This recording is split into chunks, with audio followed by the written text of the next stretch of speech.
Welcome, everybody. We're so excited to have you join us today for Sharsheret in the Kitchen, Shabbat Around the World with Naomi Nachman. I'm Jessica Jablon, the California Program Coordinator at Sharsheret. For those of you who don't know about Sharsheret, we help women and families facing breast and ovarian cancer, as well as those who are at elevated genetic risk, through free, confidential, and personalized support and resources. We also provide health education throughout the country. One of our goals through COVID is to make sure that we are offering healthy living and cancer prevention information to you during this hard time and giving you what support you need. In addition to our virtual services that can be found on our website or by emailing us, you can also access prior webinars on a range of cancer-related topics, as well as access our calendar of upcoming virtual programs through our website. Before we begin, a few housekeeping items. Today's webinar is being recorded and will be posted on Sharsheret's website along with a transcript. Participants' faces and names will not be in the recording as long as you remain muted. If you would like to remain private, you can turn off your video and rename yourself, or you can call into the webinar. Instructions are in the chat box now for both options. You may have noticed all participants were muted upon entry. Please keep yourself on mute throughout the call. If you have questions for Naomi, please put them in the chat box, either publicly or click on Sharsheret in the chat box to submit a private question, and I will ask them throughout the program. And we will send out a follow-up email with tips and recommendations from today's webinar with the recording in the next week or so. We are very excited to be continuing with our Sharsheret in the Kitchen series, an initiative in partnership with Cedars-Sinai here in Los Angeles to empower those of us at risk for breast and ovarian cancer to make healthier diet choices. We've had wonderful guests for the series on healthier cooking, and we invite you to check out our prior Sharsheret in the Kitchen webinars on our website at the link in the chat. You should have received the recipes for today's program in advance, but my colleague will be putting the link in the chat box so that you can download and print it or see it on your screen. We want to thank our generous sponsors, Cedars-Sinai, the Cooperative Agreement DP19-1906 from the Centers for Disease Control and Prevention, Merck, and the Sigmund and Edith Blumenthal Memorial Fund. It is because of their generous support that we have been able to continue to provide our series of webinars throughout the pandemic.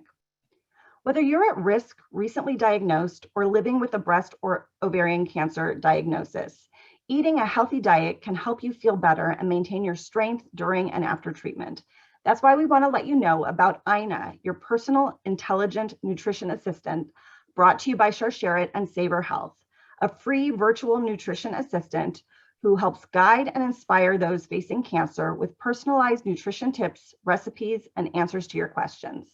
Communicate with Ina 24/7 to receive personalized, clinically appropriate, and on-demand nutrition support and guidance based on scientific evidence and the training of oncology credentialed registered dietitians, nurses, and doctors who are experts in the needs of cancer patients. You can access Ina through our website at the link that is being put in the chat. If you are interested in finding out more about Sharsheret's free, confidential, and personalized services, please email us at info@sharsheret.org or visit our website at sharsheret.org. Now, before we start cooking, I want to introduce Janet, who will be sharing her story with us. Good morning or good afternoon. My name is Janet Klein, and I am a stage 4 breast cancer survivor. I was diagnosed with stage 4 in 2009 and was cancer-free in 2010. I wasn't totally surprised by my diagnosis, as my mother had been diagnosed twice and my sister once. My cancer was found on a routine mammogram, which I did according to my doctor's recommendations. At the time of my diagnosis, annual screenings were recommended. Things have changed a great deal since my experience. Today, my daughters go to a high-risk gynecologist at UCLA and get either an MRI or a mammogram every 6 months. 12 years later, I am still cancer-free. The biggest reason I'm alive and cancer-free is because some wonderful doctors saw a drug on a shelf in a laboratory which was designated for another illness entirely, and asked the question, why not? I was offered a space in the phase 1 of the clinical trial for Ibrance. It worked. Just in case you're not familiar with Ibrance, it's the most revolutionary discovery in breast cancer treatment since Herceptin in the 1970s. It treats the most common type of breast cancer, which accounts for 65% of all women diagnosed. A few things I learned on my cancer journey that I would like to share with other patients and their families are that clinical trials for cancer patients do not give placebos. I was given the same standard of care as any other woman diagnosed and not in the clinical trial, as well as exceptional monitoring. It is very important to be a part of your team. Do not just sit on the sidelines and listen. It's ultimately your life being discussed, and you should assemble a team that you can work with. Today, I am a happy and healthy wife, mother, grandmother who leads a crazy, busy life. Pilates, needlepoint, cooking, and playing with our beautiful grandson, just to name a few. I appreciate the opportunity to share my story of survival and joy through the wonderful Sharsheret organization, which can guide and support women on their journey just like mine. Thank you. Thank you, Janet, for sharing your story with us today. You have been such a wonderful volunteer for us here in Los Angeles and have helped us by speaking or tabling at local events. And we're just so appreciative of your involvement and your support. And just thank you for being here with us today. If you're participating in a clinical trial, Sharsheret social workers can offer support. And if you're interested in getting involved with Sharsheret, please fill out the survey at the end of our webinar or email us at info@sharsheret.org. So now I'm excited to introduce our guest. Naomi Nachman was born and raised in Sydney, Australia, and moved to New York 30 years ago.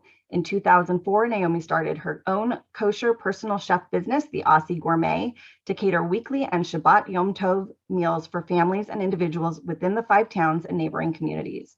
She has grown her brand on social media with a strong presence on Instagram, Facebook, WhatsApp status, and has become known as a kosher food media influencer and has represented many brands on social media.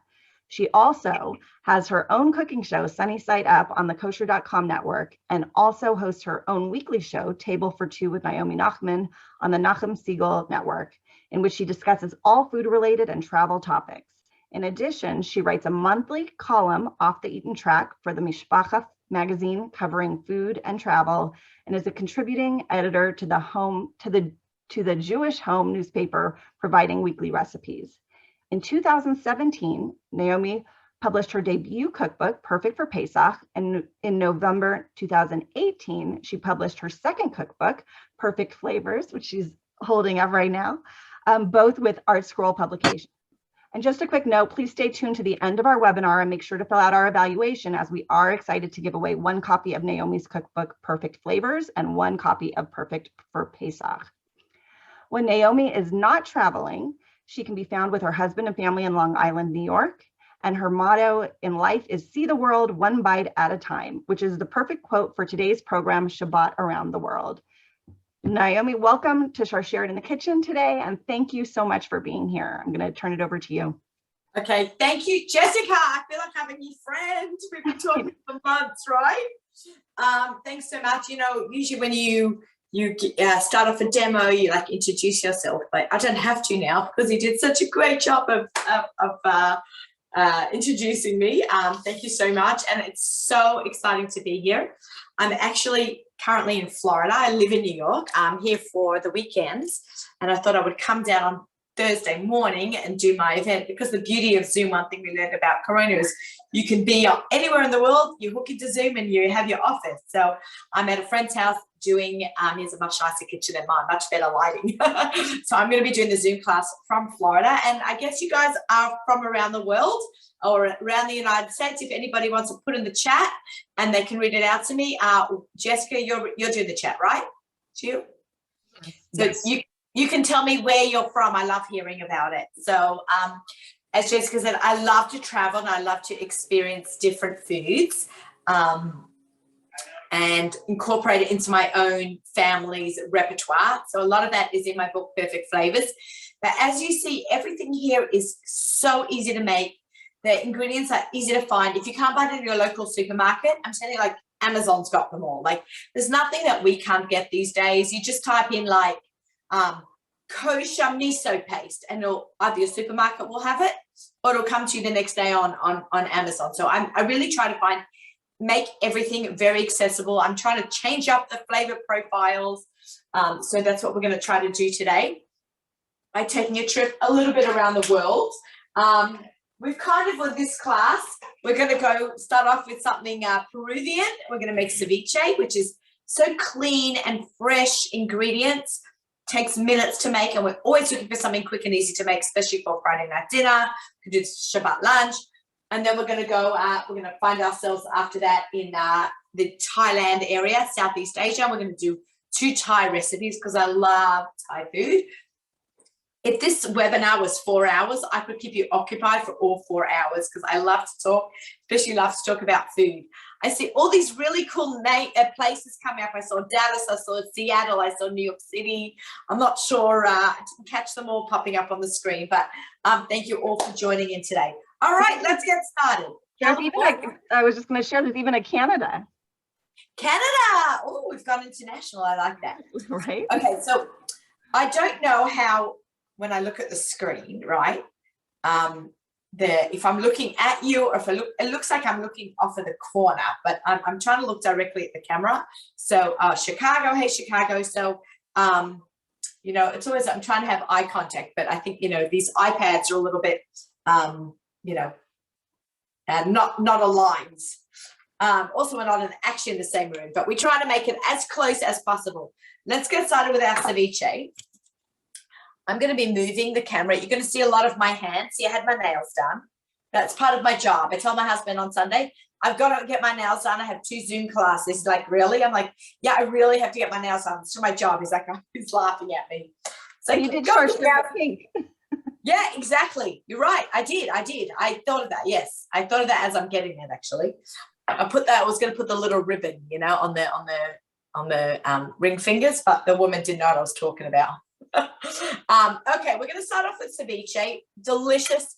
This is tuna. I've already cut it into cubes. You can use all tuna, all salmon, or a little bit of both. Okay, so here is just little cubes of tuna. My actual supermarket sells it already cubed up, but it's very easy to slice and cube. You want to get it, your fish just no skin, and you know, ask your fishmonger to cut it into cubes or do it yourself. There is nothing like having a good sharp knife at home. So I'm just going to set that onto the side here.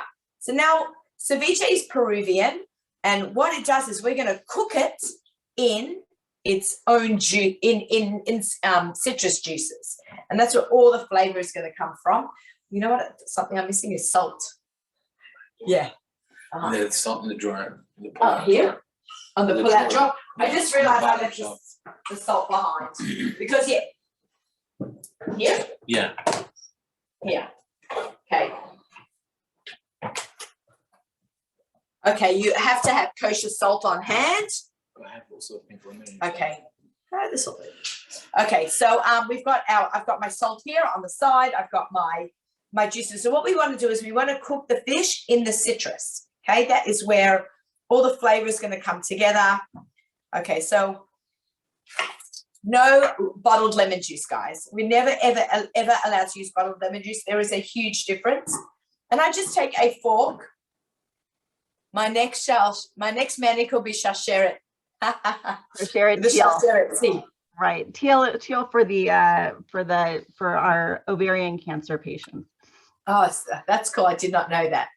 Okay, so here we go. Just taking out the pits, and I'm gonna, as you'll see, the tuna will actually change color a little bit. Naomi, there was a couple of questions about what to ask for about the. You fish. want? Are we asking for sushi grade? Sushi grade tuna. Okay, sushi grade, and then is it in 1-inch cubes or? Yeah, I would say, it's funny, I'm Australian, I still call it a centimetre, 1/2-inch cubes. Just grabbing up those pits.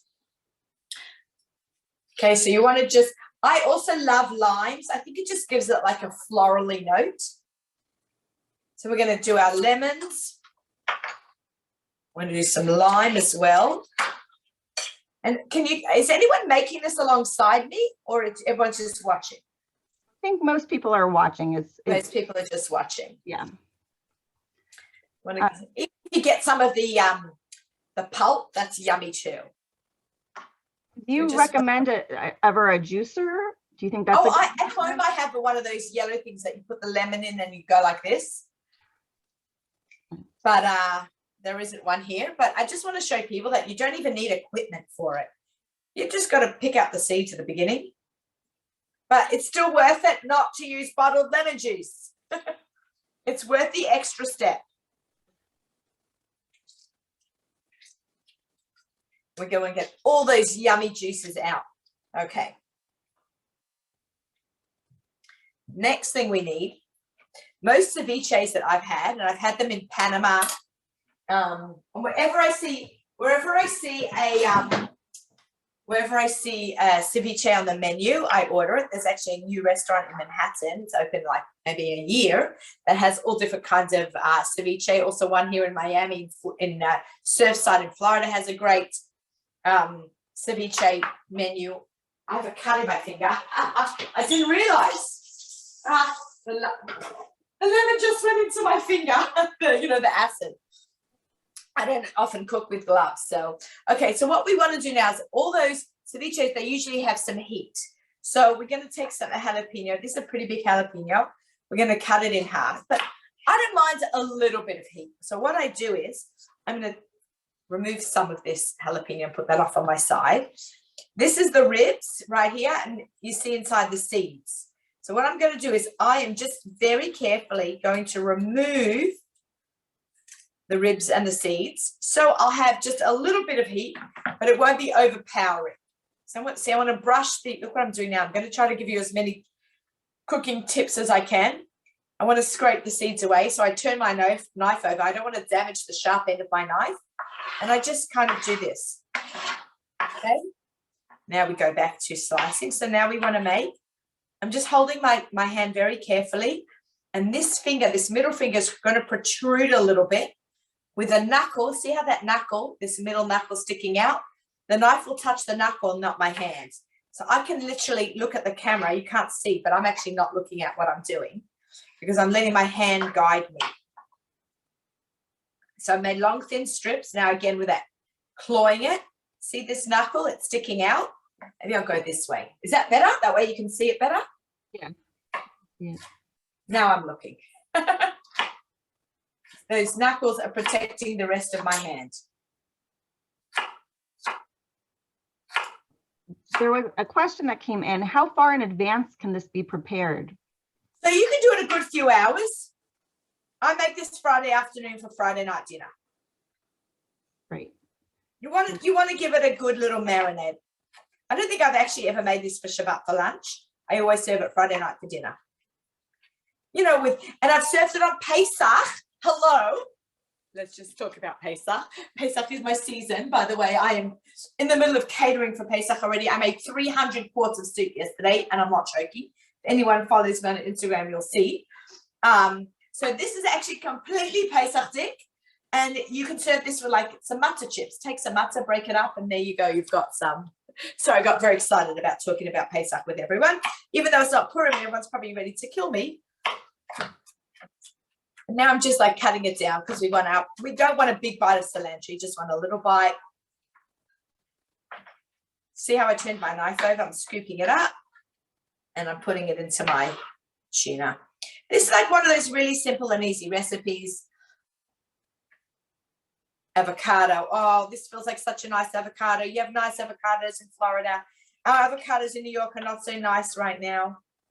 They're either really hard. You find that enjoying the avocados, you buy them, they're raw, and hard, and then they're overripe. There's nothing in the middle. Look at that, gorgeous. I'm just going to cut some slices.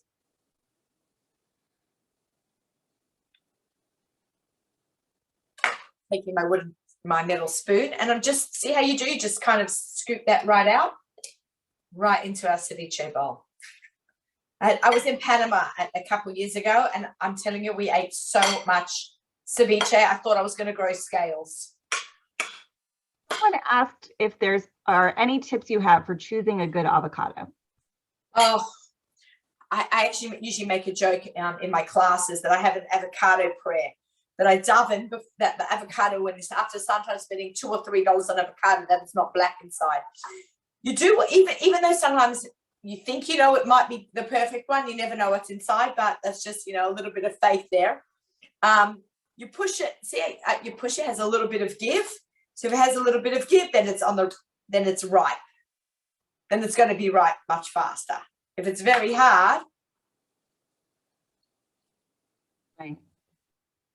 then you got to give it a couple of days. It's avocado. It's hard for me to give you a good tip because they're so random avocados.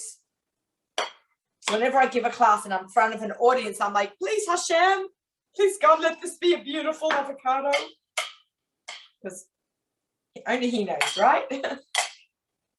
Okay, so we're almost done with our ceviche. We want to put a very big red onion. I would make it too strong. So a little bit of red onion in there. I'm just going to peel a bit off. Peel off that skin. Turn my knife over, get rid of the garbage. Put that on the side. We're just going to make, again, fine, small cuts.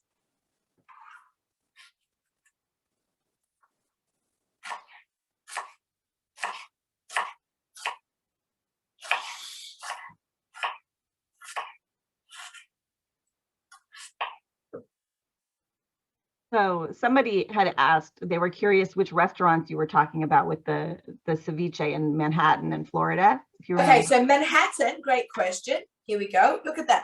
Look at how pretty that's starting to really come together. Okay, I'm going to talk about that when I'm not going to put in too much onion. We're making a mini batch here because we're not going to eat it right now, so I don't want to make too much. So in Manhattan, we went to Sensacana. It's on 44th between 5th and 6th. It was amazing. And then 26 Sushi and Tapas here in Surfside.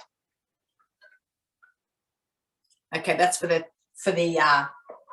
answer that question. Okay, so back to the fish. Here we go. And our favorite ingredient in the whole wide world is salt. Base salt.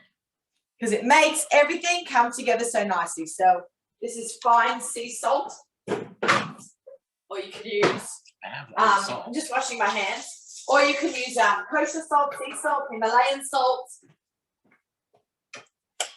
Now you want this to sit for a little bit. Look how beautiful this is. It's clean. There's nothing in here. Not even soy sauce, just God's own creation. Nothing manufactured, produced, just grown, squeezed and cut. How about that? Okay, now, when I do a live class, I'll always ask, who here, I don't know if they can put this on the chat, if they have a hand up. Who here loves cilantro? Thumbs up.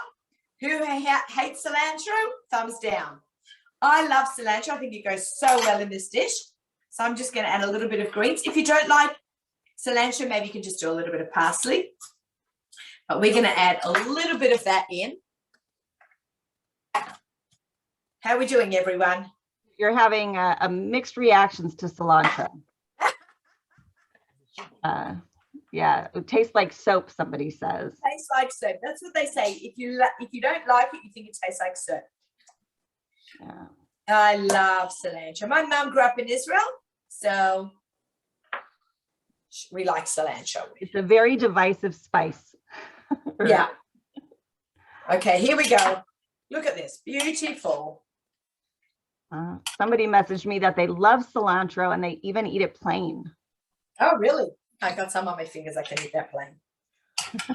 Okay, there you go. One dish. Done. How did we do? That looks beautiful. Looks beautiful. And I like it in this bowl also. Yeah, the colors really popped from it. Yeah. And you see how the tuna has changed colors because it's being cooked, air quotes. Yeah. Someone just wrote that. Terry said there's never enough cilantro. There What's you go. cooking after acid? Yeah, the acid cooks it. Yeah.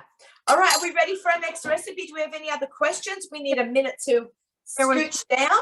Yes, there was one more question. If we make it for Shabbat lunch, then would we just have all of the ingredients ready but not mix it together until Shabbat morning? So you'd have to make it the night before. Like you consider the fridge marinating overnight. My friend does that.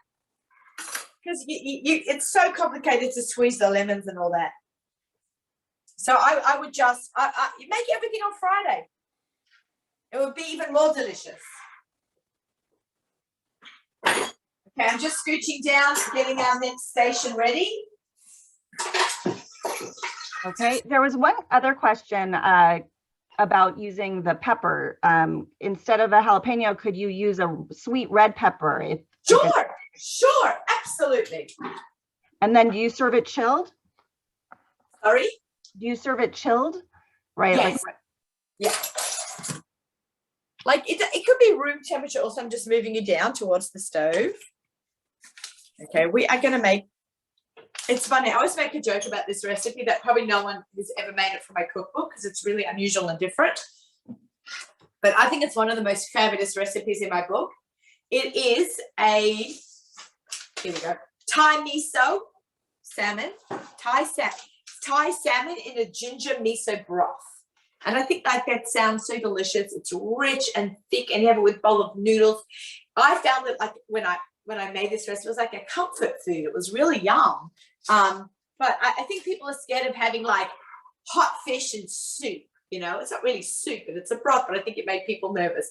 But I hope that you'll enjoy it as much as I and my family does.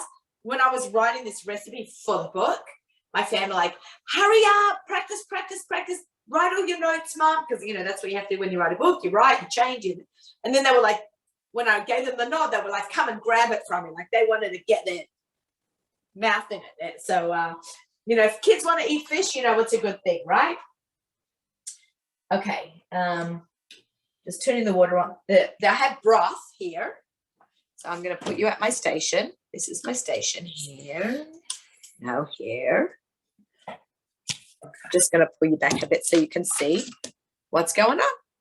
Here we go. You can see my hands, right? In here is my broth. We are bringing that to the boil. And what we want to do is we want to add into the boiling broth, we want to add miso. Where's my spoon? I lost my spoon from before. Oh, here we go. Okay, so now I'm going to add some miso. So miso looks like this. It's like a paste. It's kind of like concentrated hummus. So I'm going to put it right into my boiling water. It's what you have miso soup is made with, or any miso ingredients is made with this fermented bean paste. And it's very healthy for you. Salmon is my favorite. You make it every week. I know, me too. I love salmon. I love tuna. I love fish in general. I'm a big fish person. Somebody was asking if you could make this recipe with something other than salmon. Yes, absolutely. Any fish you like. And there's no reason why you can't do it with chicken. I'm just saying. Okay. All right. So we're going to bring that to the boil. And meanwhile, let's prepare everything else. So we're going to bring the water. We're going to also add into our broth our soy sauce. And again, some lime. You'll see, I love all these. You'll see that I really love lime flavors. It's really the lighting is a little bit funny here on the board. It's very glary. Yeah, at the bottom. At the bottom, yeah. I don't know if it's there. No, it's maybe because it's this light. Maybe we can shut this light above me. Is there a particular brand of miso that you like? No, wherever you can find. Oh, that's better, right? A little, yeah. Yeah, there's a light from the window here. Yeah, that's probably what it is. Okay, so I'm just squeezing a fresh lime in as well.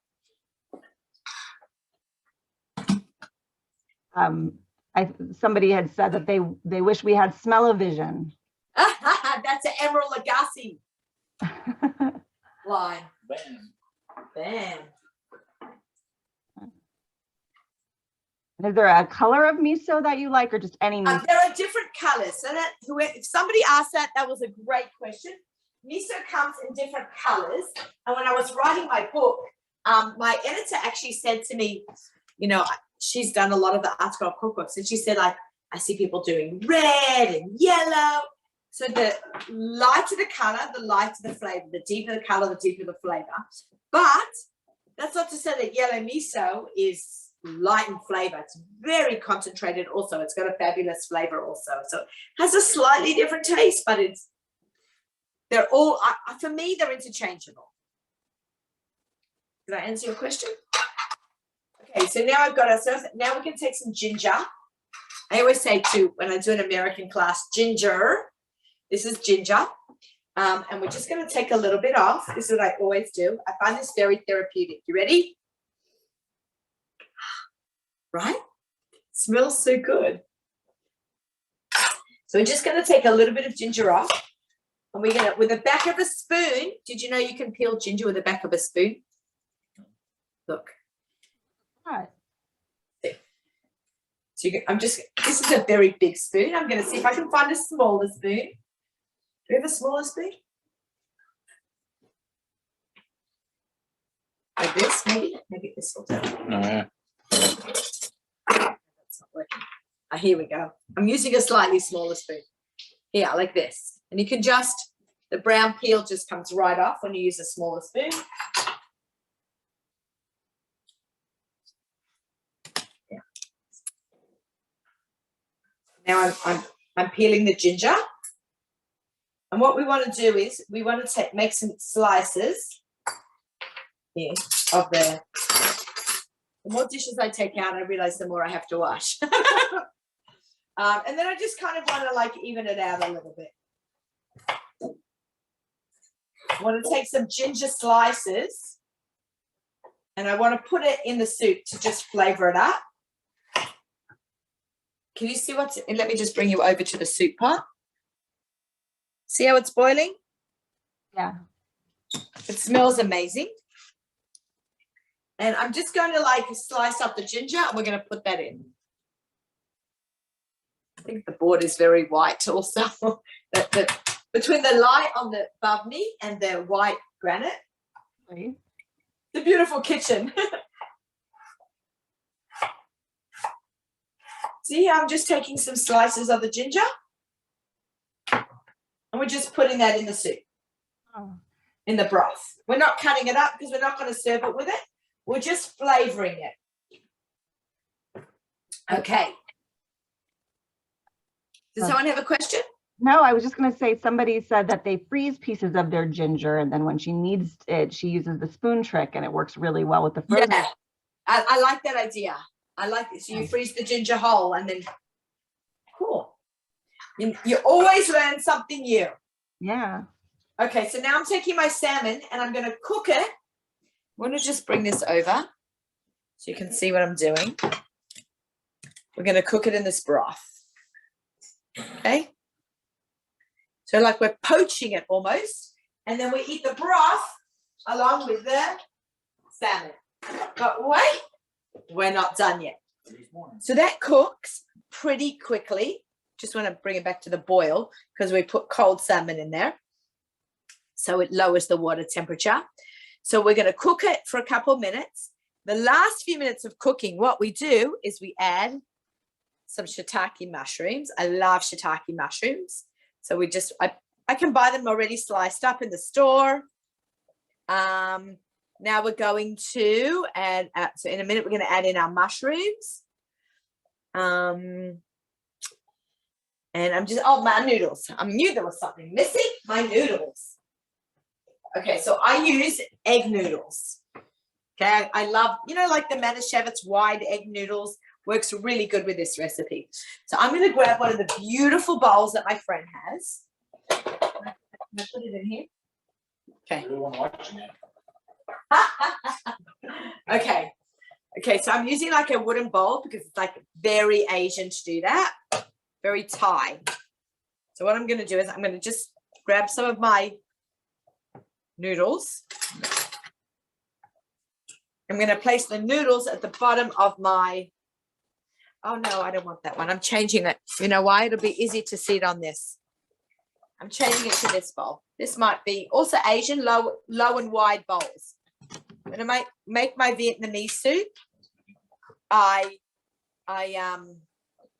always use a low and wide bowl. I'm going to just move this over so you can see what's happening. And is the salmon, it's skinless, right? I'm actually, mine has skin on it here. Either way works. What do I say? Yeah. And I was just writing in the notes what you guys have. Mine doesn't say skinless. See, I put the noodles at the bottom of the you would divide all the noodles into 4 bowls. And now we're going to take our mushrooms and we're going to cook the mushrooms now along with the salmon in the broth. So they will have just a little bit of a, you know, they get a little wilted, a little flavor. Okay. Now we're going to prepare our scallions. Cut some scallions up. These are beautiful scallions, by the way. Beautiful Floridian scallions. We're going to just cut some off. And I want some green also. Whoops. Oh. A little bit of each. I want a little bit of white and a little bit of green. Okay. All right. How are we doing for time? We're good. We're at 11:40 or 2:40. I guess. One more recipe to do after this. One more recipe after this. Okay, but we're going to make it quick. And what I'm going to do now, because the salmon cooks so fast, because remember, salmon cooks, it's porous. So it cooks very fast. So what we do is we take a nice piece out.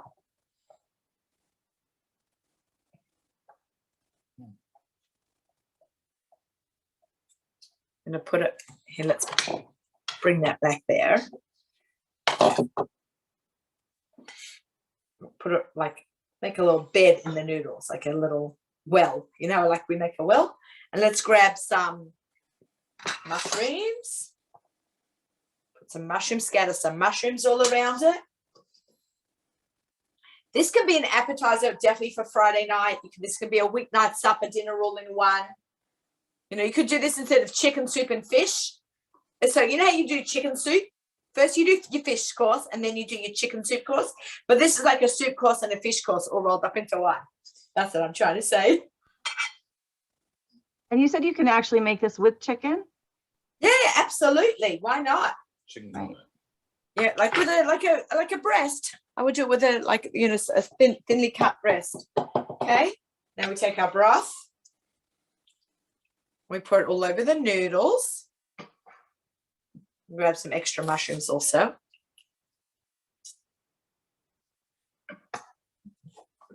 This is a very big bowl, but it gives you a good picture of what it's going to look like. And then what you want to do, this is like a hearty meal almost. Just put a little bit of green, a little bit of cilantro. And look, that was really easy to make, right? That was. It was very quick. This is a weeknight supper. This is comfort food, like a nice bowl of noodles with a piece of fish. How healthy this recipe is.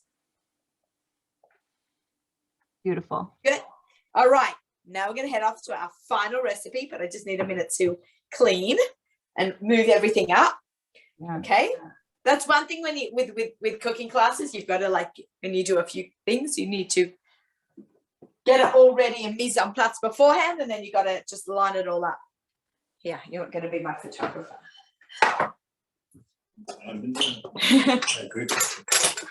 Okay.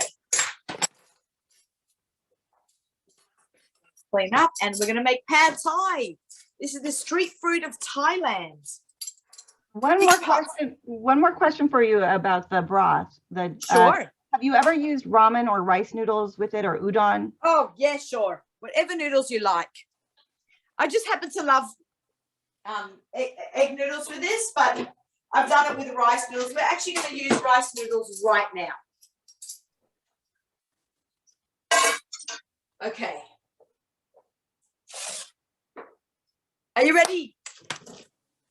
Ready. We're ready for our final recipe. Any questions, any comments? I'd love to hear back from you. I'm also like, if anybody has any questions ever, I'm very accessible and reachable through my Instagram. You can find me easily. I'm always happy to answer cooking questions within reason, I say, but I'm always happy. Like, I love talking about food. I love talking to people. If you ever tell me that you did a class with me, the Sharsheret class, I'll be like, someone's reaching out. Okay, so here I have a little pot. We're going to make a little sauce. Okay, we are taking some tamarind, which is it's actually a bean. Tamarind is a bean. It's used a lot of Indian cooking, Sephardic cooking, and Thai cooking. And they crush it and they make a sauce out of it. A lot of Syrians use it. And here we have some soya sauce. We're going with the very Asian flavor profile to that brown sugar. And that was all going in my little pot here. Let me see what I'm missing. I make a joke that it's not really a joke, it's the truth. I only know 2 recipes by heart. Challah and potato kugel. Everything else I have to look up when it's my own cooking in my own class. Okay, so I'm just with a wooden spoon, just mixing the sauce. I just want to make sure I got it all in. The tamarind, the lime juice, the brown sugar, chili paste adds a little bit more kick. Soy sauce, if you want to make it hotter, you can do some sriracha or red pepper flakes. And we are making a base of a sauce. We want to get that sugar to melt in. And we are, once that's melted in, we're going to bring out our next recipe. Our next part of the recipe, which is, it's a white on white on white. This is, you can't see. There you go. There we go. It was like we were all camouflage for right. a second. Okay, it is. So let's go back to that question about tamarind. This is rice noodles. You cook it in already boiled water. Okay, so we boiled the water, then we throw it in, and then we shut the heat off. Okay, our sauce here is, see how it's done? It's boiled. I'm going to take it off the heat. Okay, so we need rice noodles. You need the sauce here on the side. Now we're going to make our actual pad thai. People love this. It's just very different and a really different flavor profile. Okay, I'm going to give you a bit of a cheaters version because we all like a good cheat when we are cooking. I'm looking for that knife. Which knife? Oh, this one would have been good. Big knife now. All right, we're going to start off. My grandmother always used to say, everything starts off, if anyone knows Yiddish here, anyone know Yiddish? There's a couple of nods I see. Everything starts off with the kapregels and tzibele, fried onion. So we're going to start off by, can I have the oil to put in the pan? What kind? Canola is good. Big thank you to my friend Sully for hosting us today. We have a couple of questions that came in. Can you use chili sauce instead of chili paste? No, the Heinz chili sauce? I'm not sure. Okay, question back at you. Okay, so, and then, and while we wait for an answer on that, the question is, what is a healthier sweetener alternative for the brown sugar that might work well with this recipe? How about, I'm not big into those things. I'm not a big baker. I don't know.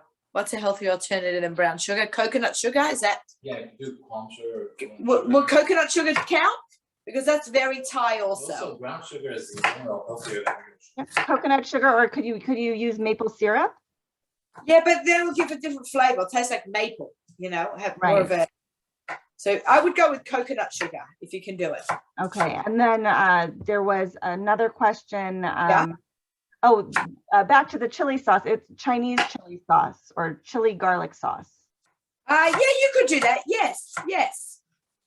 I see that going. Okay, and then do you have any tricks to cut onion where it doesn't burn your eyes? Nah. paper towel. Uh, Paper towel. I don't know. they say contact lenses. I happen not to cry. You know, also sharp knives.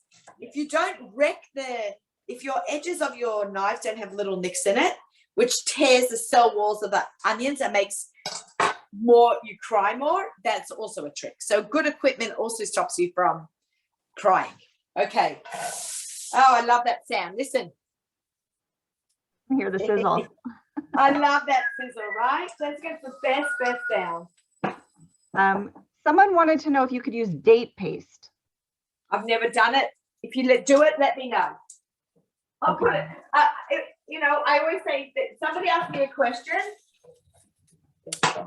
Somebody asked me a question that I don't know about one of my recipes. I'm like, if you try it, let me know how it goes. I would like to hear the feedback.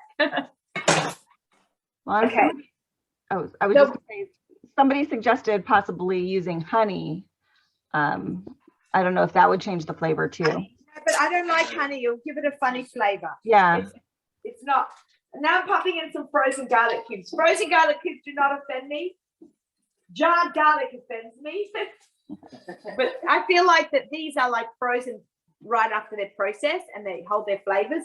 Jars of garlic just sit around in the fridge daily, like losing really good flavor.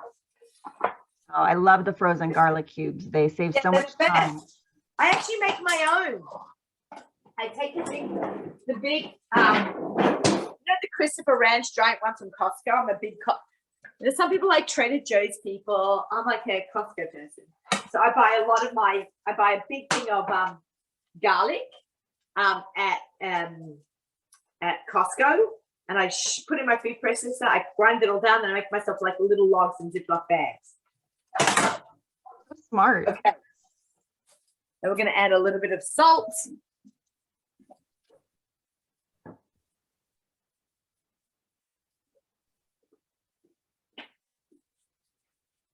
You want to season in layers.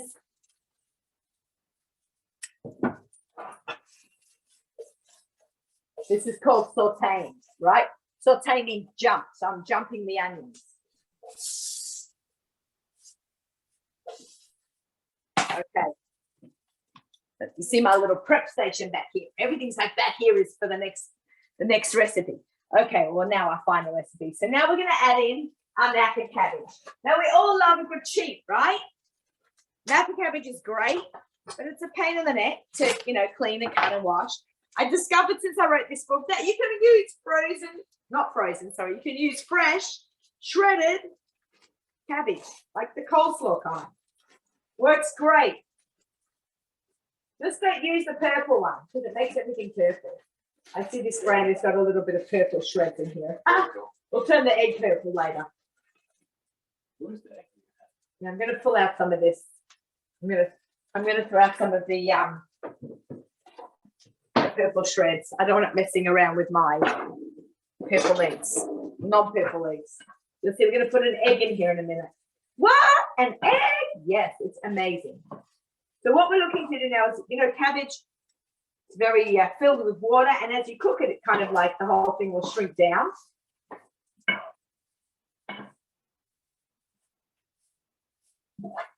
Now, somebody asked what tamarind was before I noticed. Tamarind is like a pod, like a vanilla pod. You know, a vanilla bean pod. That's a tamarind bean pod. You can buy it like in a lot of Asian stores, Indian stores, your local kosher supermarket, but we use it in this recipe as already concentrated down like that. They squeeze the pod and make a liquid form of it. So there's a lot of interesting suggestions on how to make your eyes not burn with onions in the. Okay, read those out, Jessica. I'd love to learn. Onion glasses. Yeah, I've got those. Somebody said an old trick someone told me once was to keep some cold water in your mouth while cutting the onion.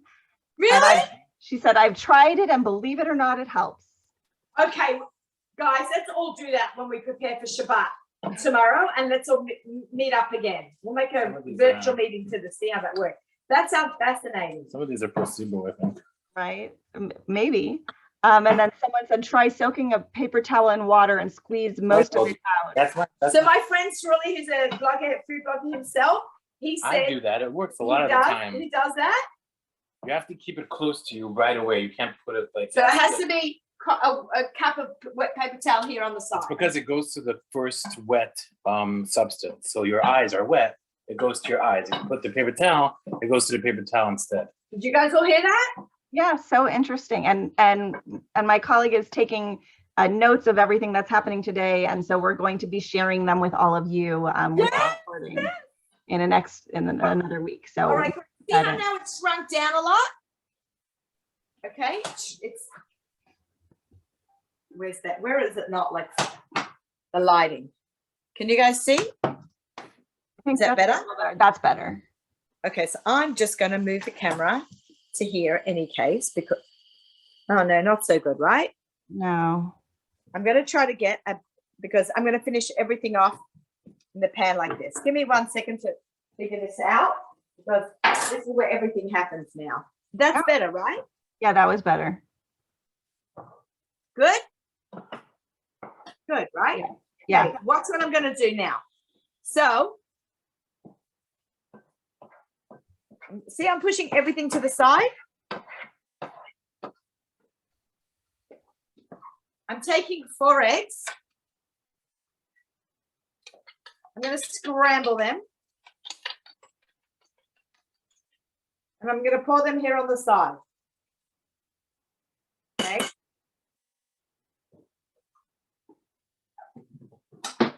What I'm going to do now is I'm going to build like you would an omelette. You take the edge here of your spatula. And I'm going to push it in, and then it's going to fill in again. And there was a little chunk of egg. See? Called building an omelette. Just gives it texture.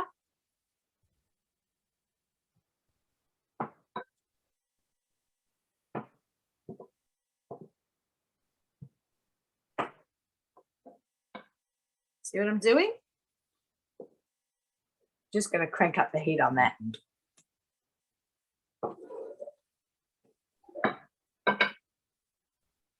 See, otherwise you'd end up with a scramble. If you just threw in the eggs on the side, you'd end up like with this being coated with egg as opposed to being just on the side.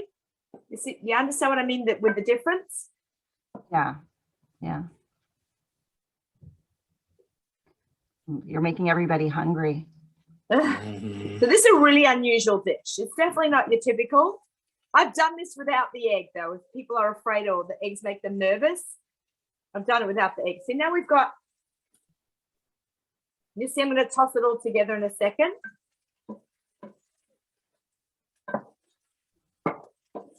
Looks really good. Okay, now, see, now we have it, we have an omelette built as opposed to if I threw 4 eggs in, it will just coat it. We don't want to coat it. We want pieces of egg. So now we're going to take our sauce. I'm going to throw in our yummy sauce. Now we're going to take our pad thai, our noodles. I'm not going to take all of them. We didn't make a full batch, but here we go. We have a good amount of noodles there. And we just, well, sorry, you fell out of the iPad. You guys get hurt in that? You know, it adds the motion to the cooking. Like everyone's okay, right? I'm okay too. No. I'm trying to be funny. So let me have a look. Show you what's going on. See now the brown sauce. Those rice noodles really reflect the light. This is right. Look how great this looks. So the noodles look all stuck together. How do you prevent that from happening? Yeah, it does. It does. So once you throw it in the pan, you kind of just see how I'm sticking them. It does get a bit sticky. Also, I did mine when I make rice noodles. I make a lot of rice noodles for Shabbat. I do like rice noodles. Here, grab a pan, or you'll hear it on the live.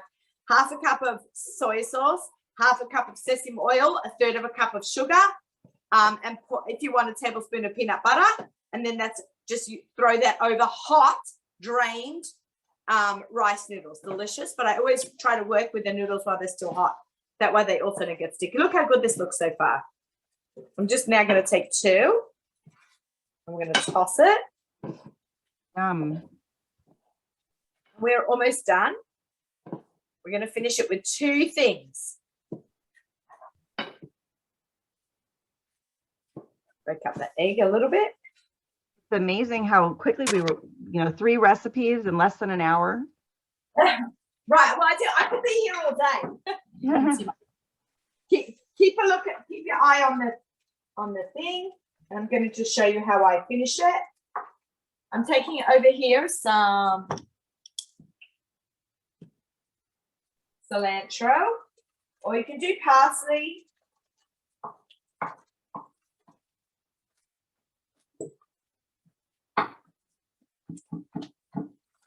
Okay, we take a lime. We take some, again with a lime. So you'll see all these flavors are part of the Thai profile. So I'll take some lime and I squeeze it around the top. And then I kind of take this and I just leave it in there. But then I also decorate it with some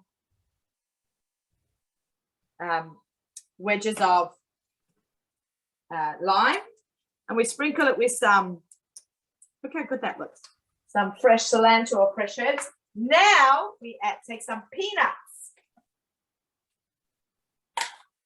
And peanuts are very much used in Vietnamese and Thai cooking. We're just going to take some peanuts out, and we're just going to rock chop. I'm going to just chop them a little bit here, like that. See how this is called a rock chop. The edge of my knife, the tip of my knife never leaves the board. Move it side on that way. So you can see it's always down. Just rock back and forth, grab a handful, throw it on. Ta-da! Wow. Something a little bit different. Yeah. So how was that, guys? Amazing. Amazing.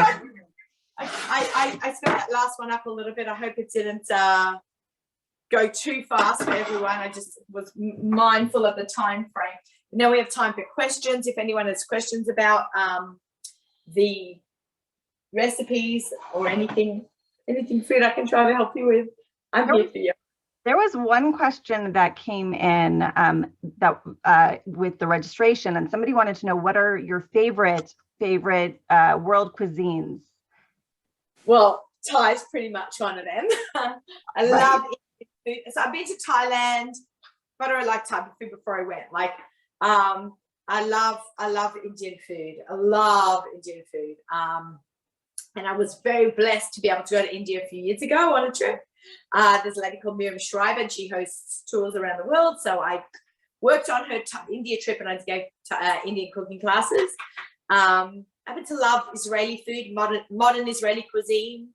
I do a lot of that. I love simple street food. I love a good burger. Yum. I love a good burger. Like, I'm not a big dessert person also. So, I'm a foodie over a dessert person. There's a lot of people in the chat who are just thanking you for your time, and how someone said that I never like every recipe made in a class, but I can't wait to make all of these. Oh, thank you. I hope you'll all get my cookbook. Perfect. Yeah, let me grab it. Perfect flavors. If you don't win it, buy it. And I am from Australia, so I think I just saw a comment there. All the recipes are in my book. Actually, the ceviche recipe is in my Pesach cookbook. And well, thank you. We're so grateful for you for being here today. And we recommend that you follow Naomi on social media and check out her cookbooks. We're going to put the links in the chat, as well as in our follow-up email. I also want to give a special thanks to Janet again for sharing her inspirational story with us. Please take a moment to fill out the brief evaluation. That's linked in the chat box now. As I mentioned, we are giving away 1 copy of Perfect Flavors and 1 copy of Perfect for Pesach.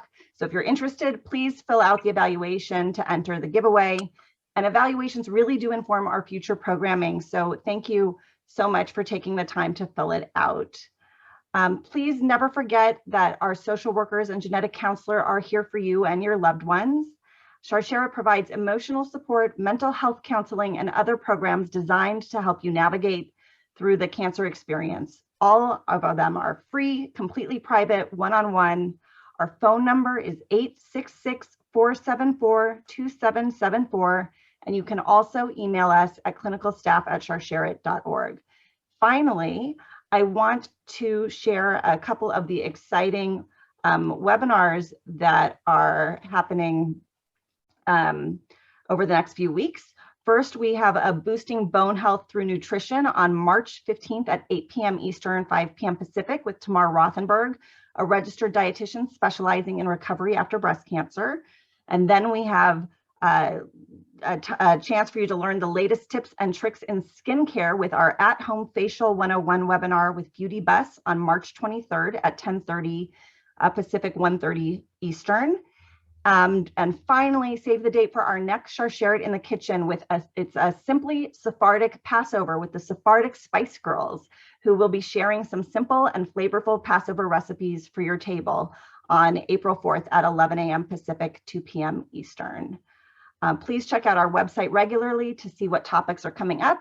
The link for that is in the chat. You can also access all of our recordings and transcripts from all of our past webinars on our website. From all of us at Sharsheret, thank you for joining us, and we hope to see you soon.